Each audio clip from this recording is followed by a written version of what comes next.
This is a follow-on recording, kind of links to a lot of ideas that I laid out in the recording titled the proper role of government, or some such thing, or the definition of government. Within the modern ideological context as well, in terms of correcting what I can only describe as proto-fascist ideological slant, which is, just kind of completely tainted the whole political spectrum, and it puts things in a very awkward juxtaposition to understanding what's going on. Because when the proto-fascist ideology is the default position, it just it really clouds issues to the extent to which democracy becomes a complete farce. And this is why they even make a big show of being so clever that they attack democracy directly, and they attack liberal values directly as a kind of progressive badge of honor. This is just these points that I made in the role of government in defining government.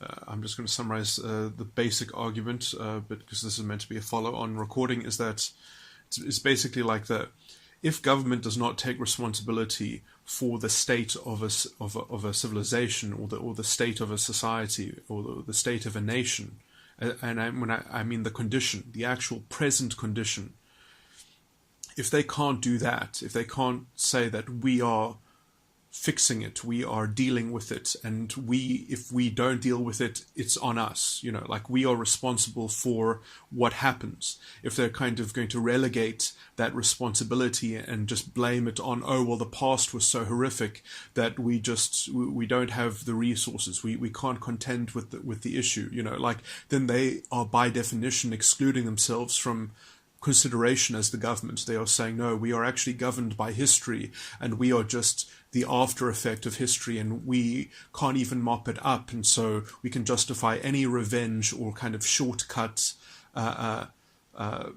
stopgap measure to kind of try to fix things and alleviate things as best we can, and we can be heavy-handed, and we can, but it's always going to be imperfect. So because we're kind of already coloring outside the lines, we don't have to worry about liberal values. Everything goes out the window.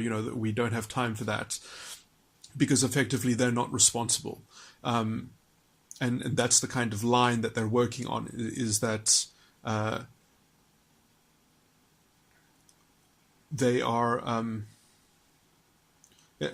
effectively they've got a pressure valve scapegoat, which they can just complain about history, and so they can just kind of fall short of fixing the country's problems. They can fall short of dealing with things, and they can just say, well, we don't have enough pervasive control, we don't have enough we don't have enough hands on levers of power within the society in which we can fix things. So the problem is that we lack the tools to fix the problem, and what's just required is more government power, more centralized bureaucracy, or more coordinated government effort, and that would be the solution, is a kind of more authoritarian source of rectification, and until you kind of, if you don't live in that kind of society that permits that kind of absolute force from the center of the moral, paternalist, Napoleonic center of society, then you're kind of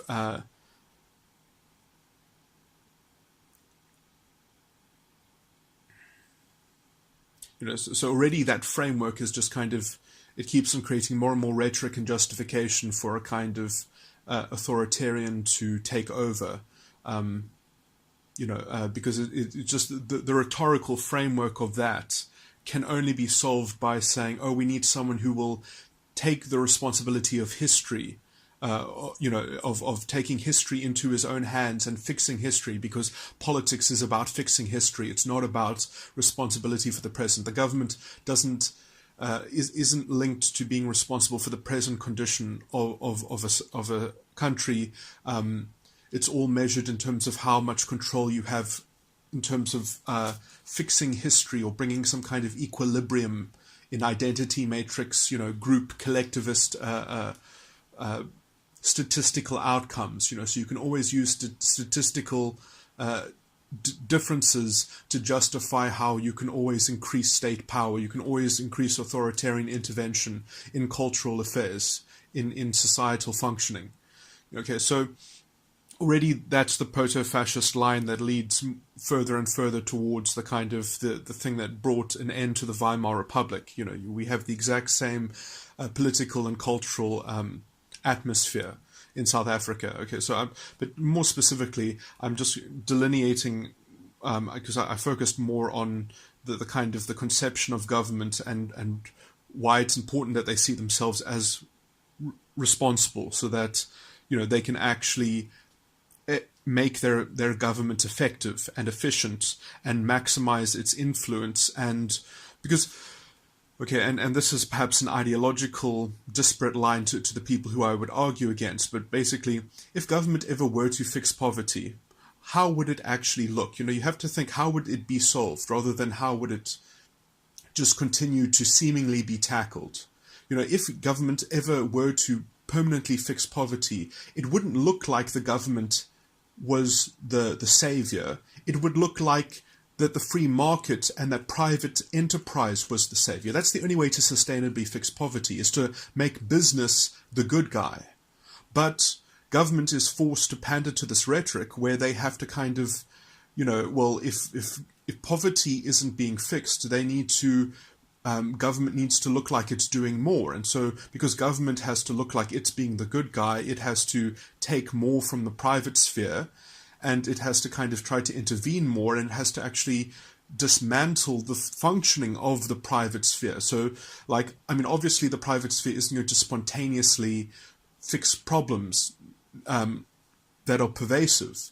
But if government isn't interested in being the catalyst for setting up business to be the good guy, if it instead wants to kind of displace a private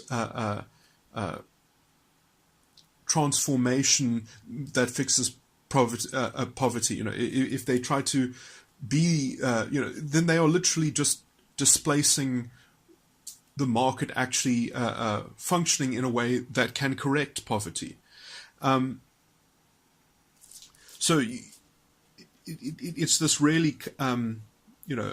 counterintuitive thing, is that government literally has to find a plan of policy where it actually intervenes less and more of the problem gets solved. And that's not hard to create. That's not hard to devise. I mean, it is a bit, on some level, it's counterintuitive that, they must do more. But the truth is that when government does more, it literally makes the problem worse. It creates more and more dependency, more and more unsustainable things, because it's not the form of the real solution.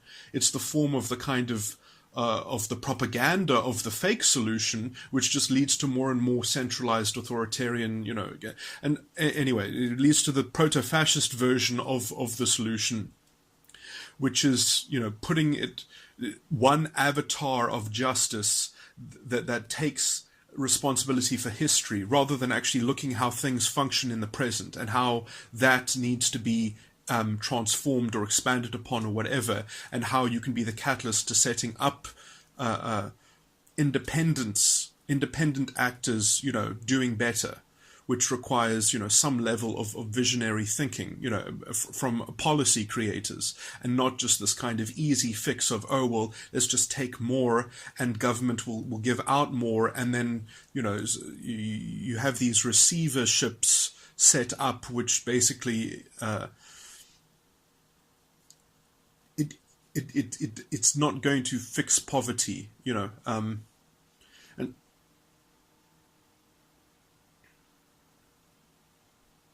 mean, if anything, it would be much better to give people the means with which to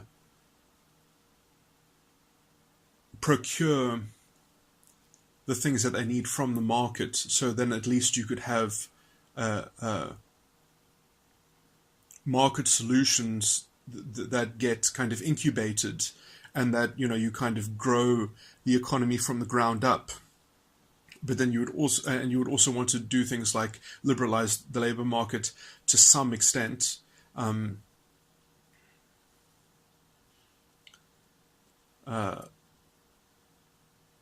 So that people weren't afraid of hiring people, and you could actually have some sort of skills development and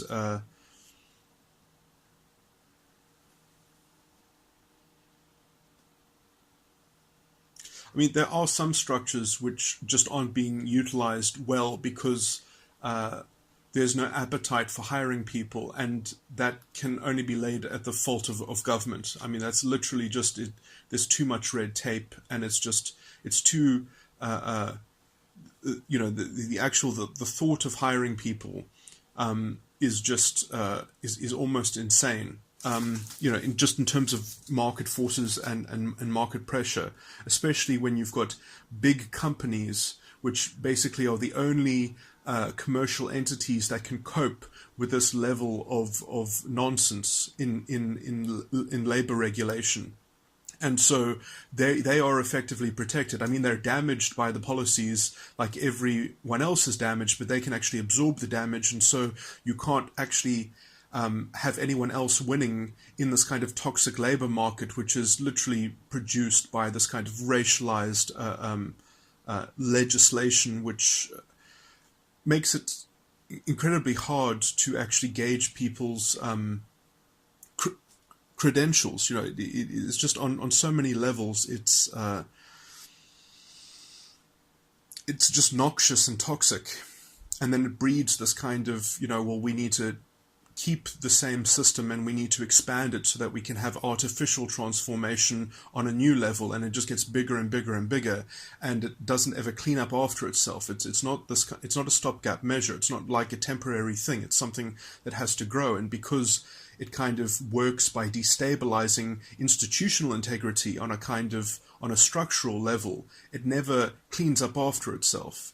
And so instead of giving the kind of affirmative action that would give people more time to complete their degree or more support in doing so, they have to get given it in the same time by lowering standards and by creating a new generation of, the worst example of this is and I keep on bringing it up because it's the kind of, I don't mean that this happens especially to teachers, but I mean that this is the best way to explain the problem, is that when you send out people who don't have a full set of skills or whatever, or aren't at the highest standard that they could be if you gave them more time to compensate for the past injustice, that's fine. Like, you should try to correct the past error, not try to correct the pride of the person who went through the past injustice.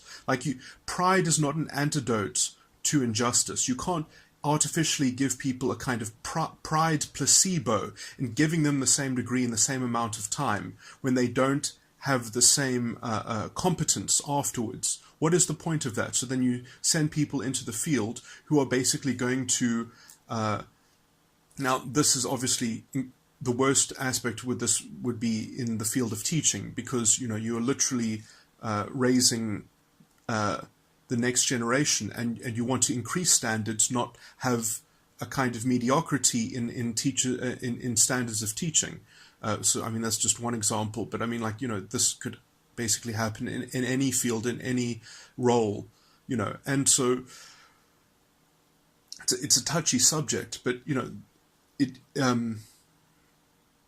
it's this kind of touchy subject which is used to kind of promote the radical self-love of your identity, and the kind of, we need to protect the pride of our identity, of our weakened identity, because our identity that we've inherited from the past has been treated unjustly, so we can, through the emotional arguments of revenge tactics, we can get away with having shortcuts, having our cake and eating it, and when things go wrong as a secondary consequence, we can say, well, this was the only solution.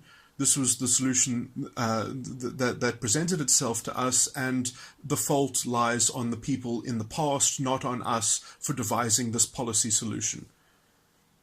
Not to mention that a lot of these benefits that are given out are not given out to people who are, let's say, worthy to be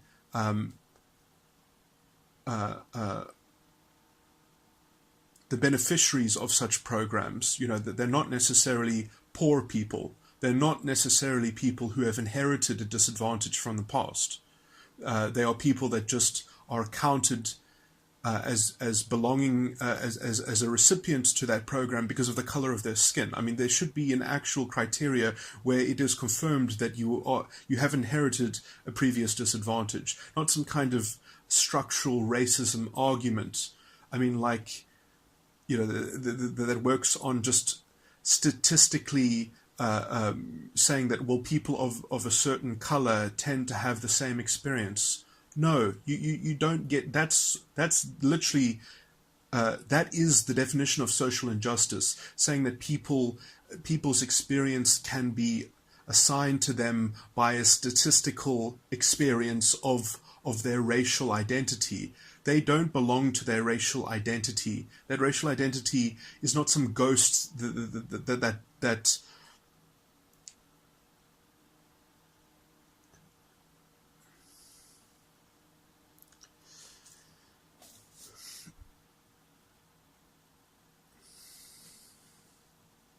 and it is that figment, that kind of that fictional belonging that is the animal of proto-fascism. When you're feeding that animal, you're feeding proto-fascism. When you're saying, no, that figment, that fictional group identity that you belong to, that things happen to you because of, like when you start seeing the world that way, I mean, you're practically you're on the road to fascism. I mean, there's no two ways about it. I mean, like you are already the worst kind of racist. You're racialist scum as far as I can see. I mean, there are some people who this is how they've always seen the world. I guess it just shows you that it doesn't matter what color skin you are, you can be just as dementedly racist as anyone else. And it's this form of thinking that creates a culture which will always self-destruct because it forces people to see the world through this oversimplified lens of group belonging, and so you can't actually look at individual aspects. It's always this. You can't look at individual circumstances. You can't look at individual. You don't bother measuring those. You don't bother working into your policy. Gauges and is this person actually appropriate, and is this policy designed to fix that person's problems? What is this person's problem? Because if this person's problem is a problem that belongs to their group identity in inverted commas, whatever the hell that's supposed to mean, that racialist figment of a fascist utopian justice matrix that's going to dawn on us, in some future when someone takes full responsibility for all of history. That's the kind of pseudo-religious creed that this belongs to, which every step that it takes doesn't get anywhere close to that. It just gets more and more chaotic. It gets more and more non-functional, and that non-functioning just is a call for greater and greater authoritarian intervention and control. Okay, so I'm rambling a bit, but let me just specifically the stuff that I was talking about, because I think I also, in the role of government recording, I talked about land reform to some extent. I think I mentioned it, but I later, I don't know if they only announced after I made this recording, but they literally, the EFF have now announced that their plan of land reform is that basically the end of private property. So legally no one would own anything, and then they promise you that if you own a business and a factory, it won't be taken from you, and if you own your home won't be taken from you. But obviously the point of ending private property in this way is that they will basically have dominion over it. So it's like if you are doing the wrong thing, they'll come to your house and they'll say you must do this differently, or we'll take it away from you, or we will kind of ad hoc intervene, so that they kind of become this kind of ad hoc arbiter, and so that they'll have this kind of pervasive, fluid control over everything, and therefore they'll be the government with responsibility. So I mean, this is exactly what Hitler did basically in Nazi Germany, is that he didn't end private property, but they basically just had the final say on everything. So it was like, I don't actually know exactly what the legal arrangement was. I mean, I think they just had, because of their legal positivism, and they had no constitution that they had to think about working around even.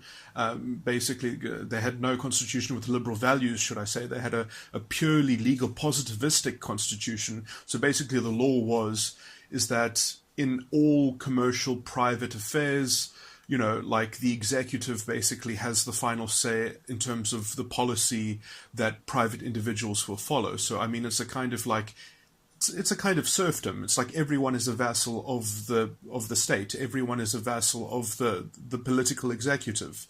So it's like, if you're doing something that they don't like, they just say, stop that and do this instead, or they'll say, now we want everyone to do it this way because it'll be better. So they just have this kind of pervasive control over property, because effectively the government will own everything. That is what they are effectively proposing. That is the AFF land reform proposal, is that it'll be very easy to do land redistribution without compensation, because the land will belong to the government already. They'll just change one law that everything belongs to the government. And so that's how they're, and so I guess under that context, then they have to take responsibility, which means that if things go wrong, they have no excuse. But, if things go wrong, basically, the only pressure valve they will have is therefore genocide. So if they do that, and then society collapses, they'll say, well, the white people aren't playing with us. They aren't continuing. They've just run away from the country when we changed the private property scheme and things imploded, and we tried to intervene and they wouldn't work with us. They weren't very pliable. And so we have to punish them because they are trying to dismantle our revolution. Or, so, I mean, it'll be, I'm obviously elaborating how it would actually turn out. Obviously, they haven't, said that there would be a genocide if they did ever become the government or whatever. But the fucked up thing really is that the ANC has kind of unambiguously have given the leader of the EFF an open invitation to join the ANC again. So, in the context of this land reform summit, which I guess they want to make, and in the context of this kind of new, let's think about things, they have given the leader of the EFF, which is effectively the fascist party, the black nationalistic, and then they talk about Leninism a lot, even though, all their policy is basically a kind of, it's just like they studied the history of Nazi Germany and they're just copying it. Obviously there are a lot of ideological parallels between Nazi Germany and Russia, and they have said, they've said a lot of pro-capitalist things. The EFF, it's like they think that when they take over, capitalism will work perfectly for them. So it is that is the fascist mentality. Or at least at the very least, it's the Hitler version of fascism, verbatim. Even the pretending to be socialist is a Hitler aspect. But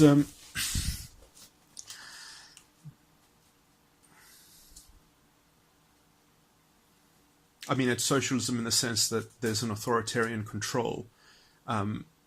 But they don't try and make everyone the same class in fascism. They're still kind of rich and poor, and there's still definitely a kind of class system. And if you're well connected, or a factory owner, or there's still a kind of upper class in if you're a general in the army or whatever. They definitely have their whole elite structure, which they will definitely not want to give up. That's the point of re-establishing the glory of their group justice, So it's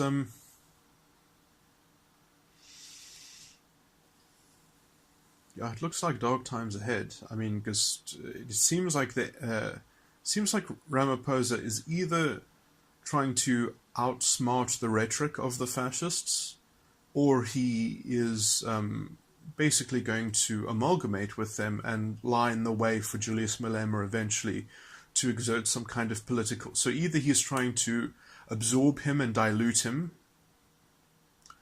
in the sense, I mean, in the original sense, the ANC was meant to be a house of many ideologies. It was meant to be the kind of the thing in which debate happens on an internal level. And so there's a kind of a mediating force that happens. And so then, but I mean, I would say it's very, I mean, obviously on some level they're afraid of combating Julius Malema on the outside. But to me, it looks like a complete betrayal to invite a fascist dog into the ANC, to such a prominent and overtly fascist personality, to invite them into the ANC. Obviously, that signals a very worrying, I mean, that makes one think that, we're going to go along the line of,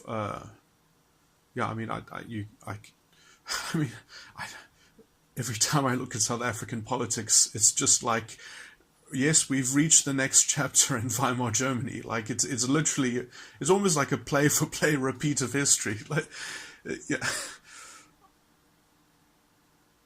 I mean, Hitler had there was a lot of the same kind of turmoil in the destabilization of liberal values in Weimar Germany. The kind of because you have to generate enough rhetoric to kind of completely dismantle democracy and displace it with proto-fascist values, which, as far as I can see, are I mean, no one is attacking them well in the public sphere. No one is critiquing them well in the public sphere. I mean, or I haven't heard any kind of retort from the Communist Party. The Communist Party was the only political force that was kind of mediating and bringing some kind of sanity to the ideological debate. I mean, okay, this is, many people don't, because especially within the international context, people think communists are the progressives, but the Communist Party in South Africa are real Marxists. They're not fake progressive Marxists. They're not neo-Marxists. They understand the importance of capitalism and getting it right. And they see these people as the reactionary jokes and clowns that they are, the same kind of clown that Hitler was. I mean, is a very dangerous clown, like Julius Malema is an incredibly dangerous clown. And,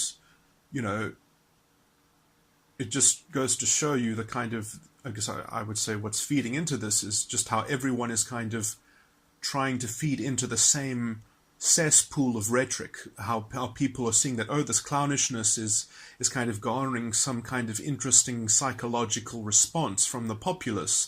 So let's the DA try to kind of feed into that on some level and and try to copy some elements of that kind of sensationalism and try to kind of use the same tactics. I mean, they don't obviously use the same rhetoric, but they certainly aren't intersecting the rhetoric at the right level of analysis. They're kind of, and they are, on some level, you can almost palpably see that they feel overshadowed by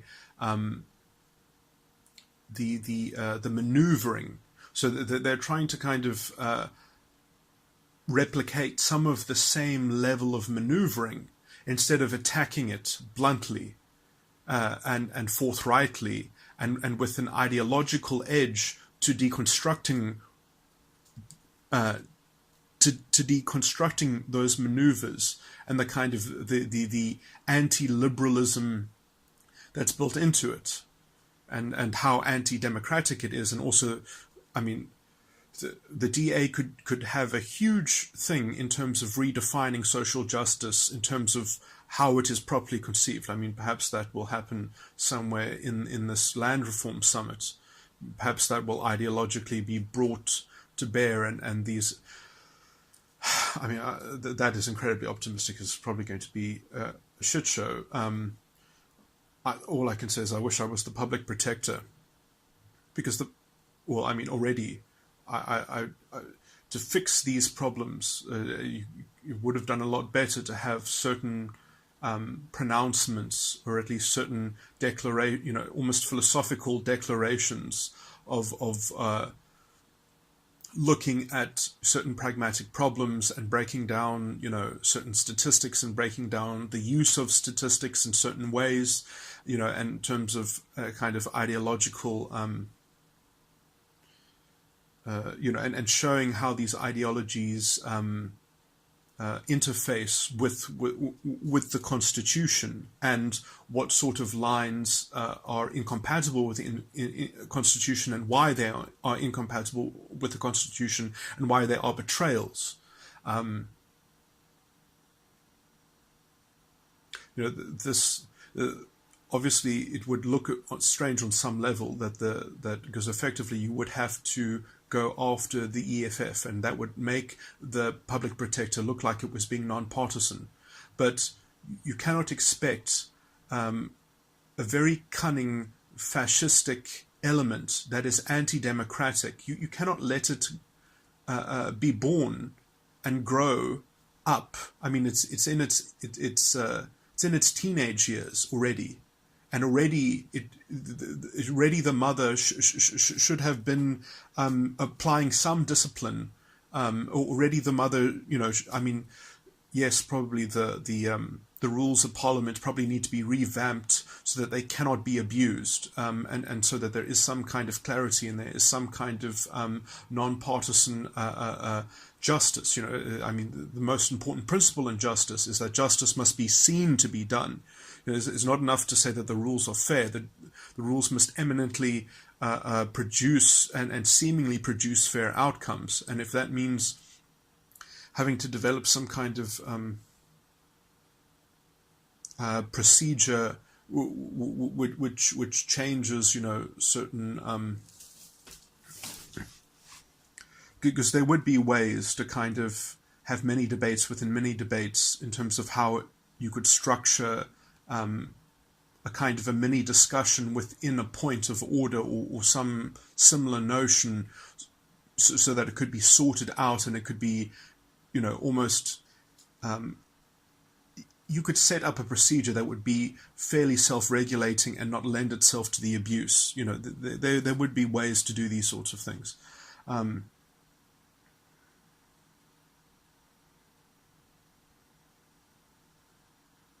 One way could also be to actually this is completely tangential, but one way could be to actually, because I mean, obviously some people, especially the fascists or whatever, or some other useful idiots that's trying to replicate the same maneuver, they're just trying to grandstand on some kind of moral principle. And that can be an important part of debate. It can be important, it's like saying to the judge in a court case, well, I object. You need to say, please note that I object, and then continue, but so that the objection is noted. Like that sort of thing can be politically important. So you make a mechanism for that kind of grandstanding, but one that doesn't so you kind of make some kind of time for it, or you make some kind of allowance for it, but then at least, because there's a procedure that gives particular space for it, or at least obviously you would have to have conditions attached to it, and some kind of context, so that, and maybe you could have that maneuver or mechanism attached to some kind of thing that triggers into something else, like if many parties grandstand or elect that they wish to make a similar kind of objection, that then the thing converts into like dividing the time of the speech that's being interrupted into some kind of I wouldn't say debate, but like you would have to substantively work out, what you were trying to bring into equilibrium, and what values, what value you could extract from some kind of alternative proceeding. So it would you would have these automatic switches to alternative proceedings, just based on the mechanics, and then you basically would have that triggered on how many people were electing to object to what was being said, or something like that. But then you would have to have it in such a way that people couldn't just use it to arrest the House. And obviously the House of Parliament is already being arrested by basically buffoons. So the point is that you would have mechanisms that would convert, if enough people objected, into some kind of arrestment proceeding, which would kind of table some kind of eminent headings of questions or something like that. So you would have like a mini debate that would sort of table certain points, which would then have to be kind of prosecuted, perhaps by the Speaker of Parliament, to kind of within a certain time frame of creating some kind of mechanism that had to be resolved or unlocked. Obviously, the utility of that would have to be clearly established, so that it would eminently work to exploring some kind of either policy possibility, or some kind of policy debate, or some kind of point of policy. So it would have to be centered around something that would have some kind of pragmatic utility, so that at least Parliament could look like it was an engine for generating political discussion. And when I say political discussion, I mean like in terms of the nuts and bolts of politics, and not just this kind of like winning. I don't know. People either trying to save face, or people trying to shame other people, or people trying to win some kind of moral contest, because it's this kind of moral authority. When it devolves into this kind of mudslinging, moral authority grabbing, it really is just setting the stage for, why don't we just have a moral paternalist authoritarian, set this all right, which is, that's basically why I think the DA are being stupid, is because, in a sense, if you start playing that game, if you start playing that game, you're not going to you're not going to be a better paternalistic figure than the fascists. So like, why play that game when you're not going to be able to offer a paternalism that's going to be nearly as secure looking, or secure in the sense of, well, they can demonstrate the effectiveness of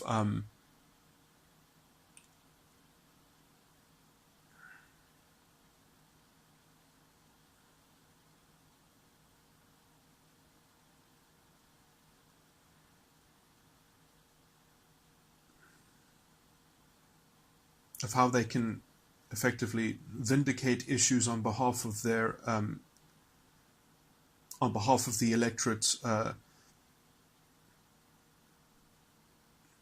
in their posturing to use brute force and brute power. And so, like when that is effectively what they are promising to deliver, the DA are not going to be able to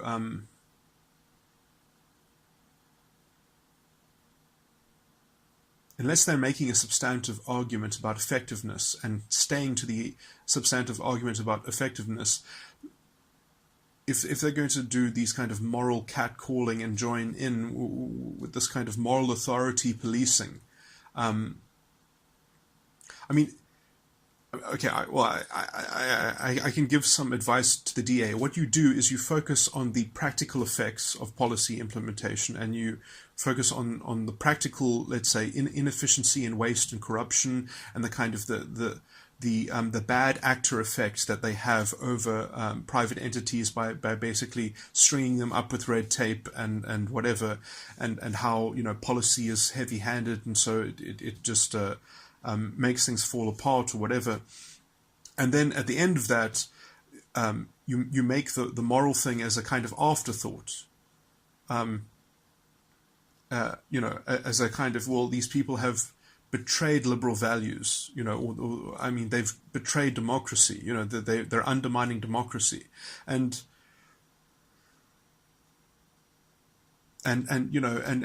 you talk about the fall from grace, basically, and the kind of the deterioration of the moral fabric of the political class, you could even say, and you kind of, and when you do this, and this is how you seem presidential, is you do it in the tone, you do it in the voice of being self-critical as well, because you are part of the political establishment. Is that you? Because if you don't take responsibility, you don't. It doesn't look like you have a viable solution. It sounds like you're trying to rage against the machine, and if only there was someone who could destroy the machine for us, some strong man, some strong authoritarian. No. You don't. You can't out-strong man the fascists, because they're selling bold-faced revenge and brute force. They're going to fix the machine with their brute force violence and revenge, and they're heavy, and they'll just take everything at once. We'll just look how clever they are. They say we'll change one law, and then expropriation without compensation is it's part and parcel of everything. They're going to fix everything. They're so clever. You're not going to outdo that. You don't have one law that fixes everything. You actually have to. You're actually dealing with the actual issues of trying to promote real transformation, not just pump up artificial transformation that ends up creating a failing economy that's less capable of creating jobs. And so, and I mean, really, if you start taking if you start admitting on some level of self-criticism, then you look competent. It's counterintuitive, but you actually look like that you have a clear enough mind and vision that you can see what's going on, and that you are aware of these things, and that you're fixing them.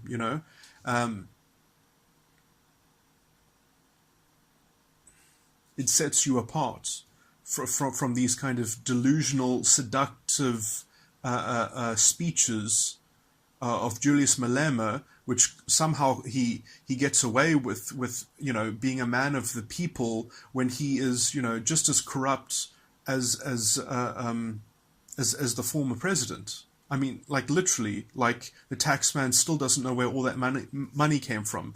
How does the president of the Youth League have giant mansions? Like, it doesn't, people just, like, and yet he is the man of the people somehow. I mean, it's literally a joke. He's going to fix things.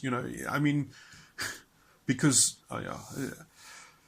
there's so many ways of making fun of the kind of the non-seriousness, but when you try to match them on their emotional game of being this kind of moral authority police, I mean, make fun of the people who are trying to displace this morality policing agent of rectifying things. That's not the level at which any of South Africa's problems gets tackled in any real way. It's literally just feeding into the machine that's leading us onwards towards this proto-fascist advent. I mean, if you can't taste the proto-fascism in the atmosphere, it's just completely. But I mean, obviously, I mean, we are effectively 2 or 3 political maneuvers away from I mean, in terms of if we have this kind of weird summit, if the EFF and ANC amalgamate, and then they have this summit, and then there's just one. If there's just one more thing that happens after that, if Julius Malema becomes the vice president, or he becomes this power faction, or like if he tries to become the next president, or if he does something inside the party and he splits away from the ANC again, and then he does that straight into some kind of takeover, straight into some kind of coup, which he's already spoken about openly. He's I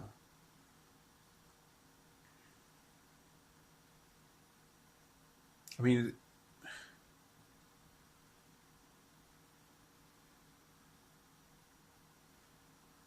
it's like when you play politics on the level of these sorts of people,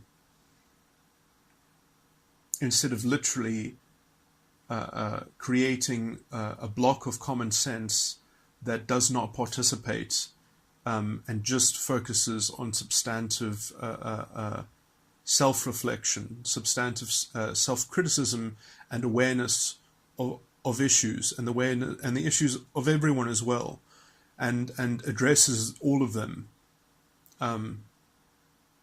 in a way that is really taking responsibility. That is how you impress the electorate. That is how you show you're working out. You show you're working towards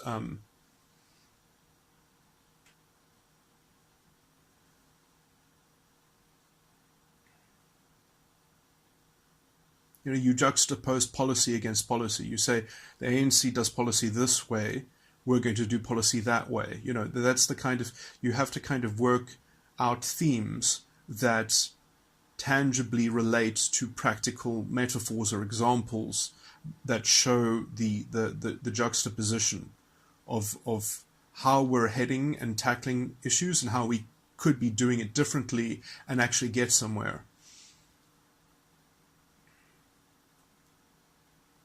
And if you are, trying to sell something that looks like it's going to be worse, or some such thing,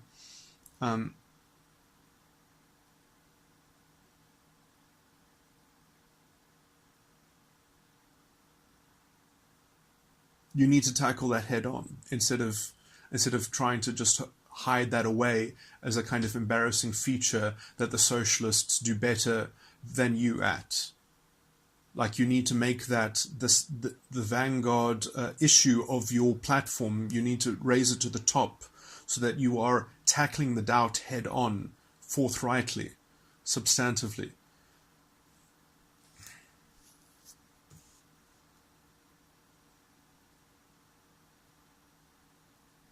Talking about encouraging private businesses, how government plays a role in catalyzing the expansion of business and jobs and such. Using contemporary examples and juxtaposing temporary examples, Venezuela, Ecuador.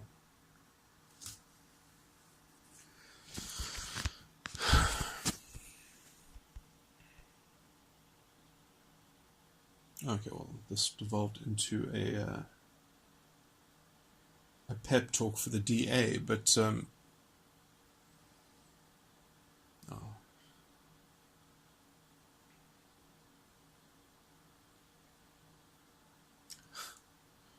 I'd like to say it's interesting times to live on the precipice of a kind of descending advent of proto-fascism, but I mean, I'm really just sick of it. I'm sick of these disgusting personalities like Eusebius McKaiser on the radio, fascist dogs that talk about how democracy is not good enough for him, basically, and his how what he can't remember the phrase exactly. I must look through my recordings because I remember I did remember the exact quotes, but it was something like, if there were to be a genocide in this country, it wouldn't be completely unjustified. That is what he said on the public radio. Apart from his, racialism, which, directly contradicts the non-racialist foundational value of the South African Constitution. Every day it's the black experience, which the white experience can never understand, and they're these amalgamated entities that people belong to, as people must therefore probably belong to their racialist leadership and demagogues that will be the vanguard of justice for their group identity. Fucking disgusting fascists like that on the radio, feeding into the cesspool.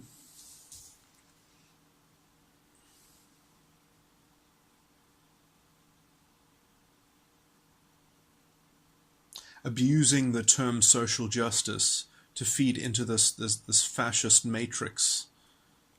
Literally using social justice in exactly the context in which it means its opposite. Now I mean this in terms of how it's used in the Constitution. The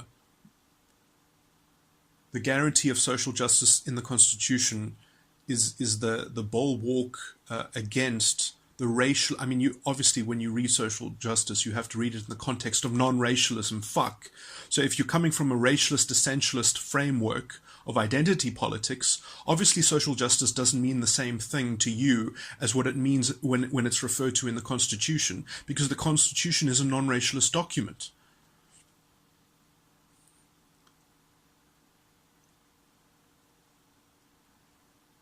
Affirmative action is described in the Constitution in the terms of previously disadvantaged. That's previously disadvantaged, a particular disadvantaged, not this nebulous, vague group disadvantage. No, it's disadvantaged.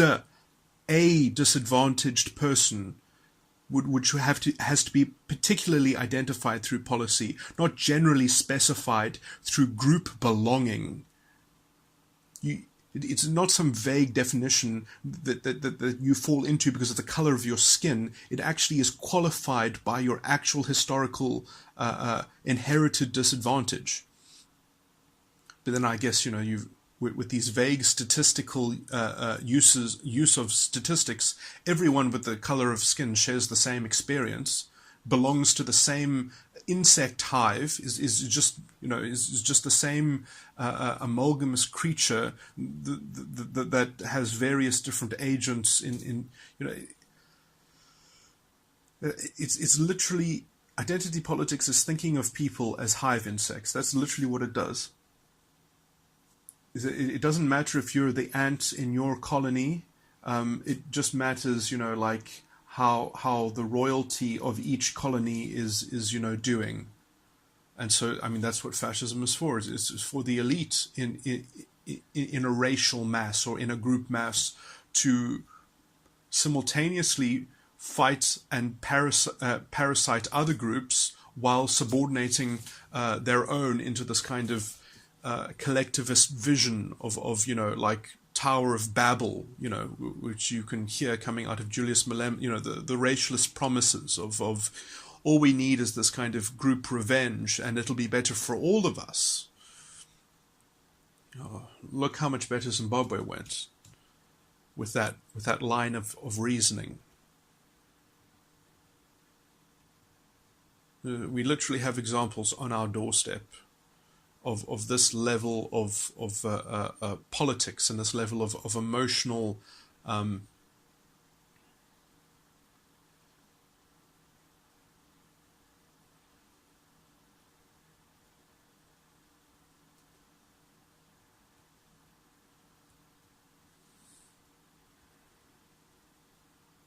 it'll be interesting, at least I project that in at least in 7 years' time, it will be very clear whether we'll have to leave this country.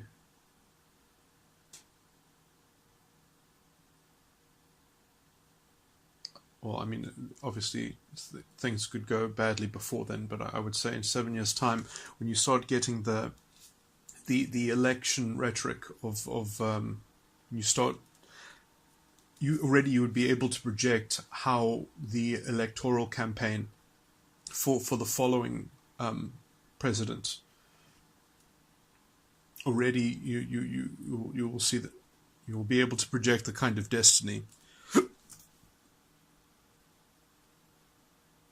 In 7 years' time, the political atmosphere you'll be able to read clearly if it's going to go into a kind of racialist demagoguery, which will always, which if it fails, will have to kind of justify its failure through some kind of genocide.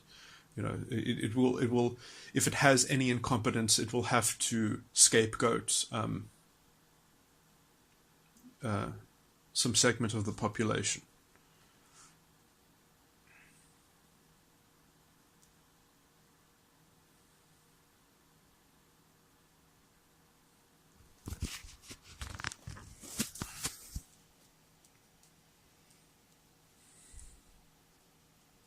It's interesting. I mean, I will say that I think ideologically, I do believe Hitler was defeated at the end of the war. At least they kind of, because I mean, there were a lot of people, especially at the beginning, who said, well, look, if Hitler's a clown anyway, so if he fails, it wasn't the ideology's fault.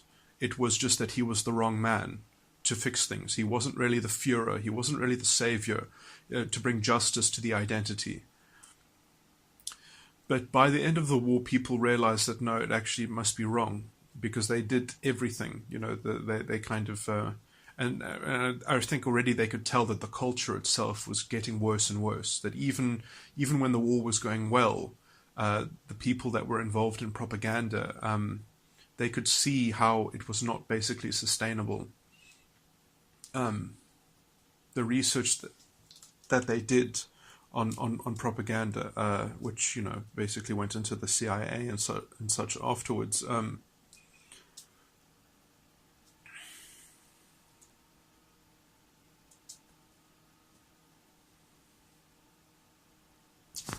This is a completely separate topic.